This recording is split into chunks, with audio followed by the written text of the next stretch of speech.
Akala ko simpleng pakikisama lang. 3 araw lang daw titira sa amin ang mga pinsan ng asawa ko. Isang maliit na bahay, isang kwarto, at 4 na lalaking hindi ko pa nakikilala.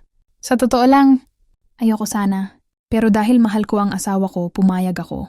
Hindi ko alam na ang pagdating nila ang magpapabago sa takbo ng buhay ko. 7 taon na kaming mag-asawa ni June.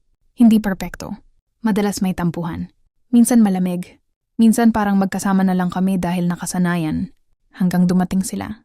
Masayahin. Magalang. At ramdam ko may kakaibang enerhiya sa bahay. Doon ko na-realize na minsan, hindi mo namamalayan na may kulang na pala sa buhay mo. Hanggang may dumating na magpaparamdam sa'yo kung ano ang matagal mo nang hinahanap. May mga gabing puno ng tawanan, kwentuhan, at mga desisyong hindi ko inakalang magagawa ko. Hanggang sa isang araw, kailangan nilang umalis. At naiwan ako. May dalang sikreto, may dalang aral, at may dalang bagong simula. Ngayon, mas maayos na ang buhay namin ng asawa ko. Mas buo ang pamilya namin.